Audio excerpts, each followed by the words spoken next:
காலையிலேருந்து நம்ம பார்த்துட்ருக்கோம் கேரளாவில் வயநாடில் நிலச்சரிவானது ஏற்பட்டிருக்கிறது. அதனை தொடர்ந்து பல உயிரிழப்புகள் ஏற்பட்டு இருப்பதாகவும் நம்ம தொடர்ந்து பார்த்து கொண்டு இருக்கிறோம். நீங்கள் குறிப்பிட்ட மாதிரி 3 கிராமங்களில் நிலச்சரிவு அப்படின்றது உண்மைதான். அந்த நிலச்சரிவில் இருந்தால் நிறைய பேர் உயிரிழந்ததாகவும் செய்திகள் வந்து கொண்டிருக்கிறது. இந்த நிலச்சரிவு அப்படின்னாலும் கூட இந்த நிலச்சரிவிற்கான காரணம் என்ன அப்படின்றத நம்ம பார்க்க வேண்டியிருக்கிறது.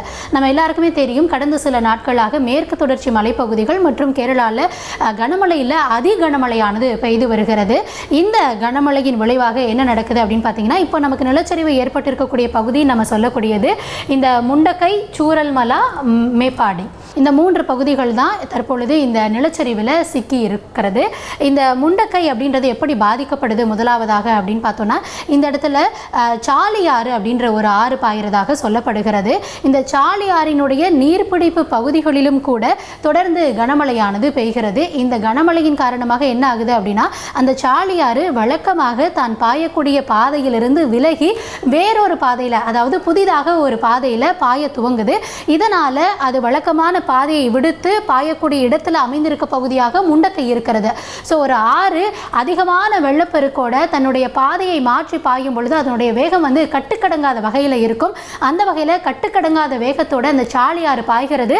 அந்த பகுதியில் முண்டக்கை இருக்கிறது. வந்த வேகத்தில் அந்த முண்டக்கையை, அதாவது ஒரு பொருள் இருக்குது அப்படின்னா அதில் நீங்கள் தண்ணி ஊற்றி விட்றப்ப எவ்வளோ ஃபோர்ஸாக ஊற்றுறீங்களோ அந்தளவுக்கு அது சாய்ந்து விழும். அந்த மாதிரி சாலியாறு ஒரு பெரும் வெள்ளத்தோட மிக பெரும் வேகத்தில் வர்றப்போ இந்த முண்டக்கை பகுதியானது முற்றிலுமாக மண்ணில் புதைந்துருது. நம்ம மலைப்பகுதிகள் அப்படின்றது பார்த்துருப்போம், அடுக்கடுக்காக இருக்கும் இல்லையா? ஸோ இந்த சாலியாறு பாய்ந்த வேகத்தில் முண்டக்கை அப்படின்றது அடியோட சரிஞ்சு விழுகுது. அது அப்படி சரிந்த உடனே அடுத்ததாக இருக்கக்கூடிய சூரல்மலா பகுதியும் அடுக்கடுக்காக சரிகிறது. நம்ம முன்னமே பார்த்துருப்போம், இந்த நிலச்சரிவு அப்படின்றது காலை 2 மணிலேருந்து 6 மணிக்குள்ளாக நிகழ்ந்திருக்கும். அடுத்தடுத்து 3 பெரிய நிலச்சரிவுகள் ஏற்பட்டிருக்கும் அப்படின்னு குறிப்பிட்டிருப்பாங்க. அதில் முதல் நிலச்சரிவு அப்படின்றது எங்கே நடந்தது அப்படின்னா முண்டக்கை. இந்த நிலச்சரிவு எதனால் ஏற்பட்டது அப்படின்னா, இந்த சாலியாறு தன்னுடைய அந்த வேகம் மற்றும் அந்த வெள்ளத்தின் காரணமாக அந்த பாதையை மாற்றி பாயும் பொழுது முண்டக்கை முதலாவதாக சரிகிறது. அதனை தொடர்ந்து சூரல்மலாவும் அதே மாதிரியான ஒரு தாக்குதலுக்கு உள்ளாகுது.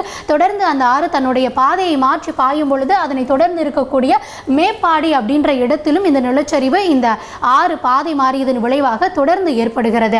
இங்கே பார்க்குறப்ப நமக்கு லாங் டிஸ்டன்ஸாக இருக்கும், ஆனால் பார்க்கும் பொழுது அதனுடைய வேகம் அப்படின்றது அந்த அளவுக்கு இருந்திருக்குது. வேகத்தை இன்னும் உங்களுக்கு புரிகிற மாதிரி சொல்லணும் அப்படின்னா, அதாவது முண்டக்கையில் வாழக்கூடிய ஒருவருடைய உடலானது கிட்டத்தட்ட ஒரு 40 கிலோமீட்டர் தாண்டி தான் அவருடைய உடல் மீட்கப்பட்டு இருக்கு அப்படின்னு சொல்லியிருக்காங்க. இதிலிருந்தே நம்மளால் புரிந்து கொள்ள முடியும் அந்த சாலியாறு எவ்வளவு வேகத்தில் எவ்வளவு வெள்ளத்தோட அந்த ஆறு பாய்ந்திருக்கும் அப்படின்றத புரிந்து கொள்ள முடியும். இதனால தான் 3 கிராமங்களே புதையுண்டு போயிருப்பதாக களத்திலிருந்து தகவல்கள் தெரிவிக்கின்றன. அது மட்டும் இல்லாமல் இந்த முண்டக்கை அப்படின்றது தேயிலை தொழில் அதிகமாக இருக்கக்கூடிய ஒரு பகுதி. இங்கே இருக்கக்கூடிய தேயிலை தொழிலாளர்கள் என்ன பண்ணுவாங்க அப்படின்னா, கல்ல வேலைக்கு போகிற விதமாக பக்கத்திலேயே குடில் அமைத்து தங்கி வர்றாங்க. இந்த திடீர்னு ஏற்பட்ட கனமழை, வெள்ளம், இந்த சாலியாரும் தன்னுடைய பாதையை மாற்றி பாயும் பொழுது அந்த வந்த வேகத்தில் இருந்த குடில் எல்லாமே மண்ணுக்குள்ளாக புதை உண்டு போகுது. இதனால தான் இந்த மண் சரிவும் அங்கே ஏற்படுகிறது. அடுக்க ஒரு சீட்டுக்கட்டை நம்ம தட்டி விட்டால் எப்படி அடுக்கடுக்காக சரியுமோ அந்த மாதிரியான ஒரு நிலச்சரிவு இங்கே ஏற்பட்டிருக்கிறதா களத்திலிருந்து வரக்கூடிய தகவல்கள் சொல்கிறது. இதனால் நூற்றுக்கணக்கானவர்கள் அங்கே மண்ணில் புதைந்து இருக்கலாம். மீட்பு பணியானது தொடர்ந்து நடைபெற்று வருகிறது. ஏற்கனவே பலி எண்ணிக்கை அப்படின்றது அதிக நேரத்துக்கு நேரம் மாறிக்கொண்டு அதிகரித்து கொண்டே வருகிறது. இன்னும் அதிகரிக்கலாம் அப்படின்ற ஒரு அச்சமும் கூட நிலவுகிறது. இது மட்டும் இல்லாமல் இன்னொரு பகுதியாக வைத்திரி அப்படின்ற இடத்துலையுமே கூட ஒரு மிக பெரும் கனமழையின் காரணமாக நிலச்சரிவு ஏற்பட்டிருப்பதாக சொல்லப்படுகிறது. செய்திகளை உடனுக்குடனும் துல்லியமாகவும் தெரிந்து கொள்ள சப்ஸ்கிரைப் பண்ணுங்க.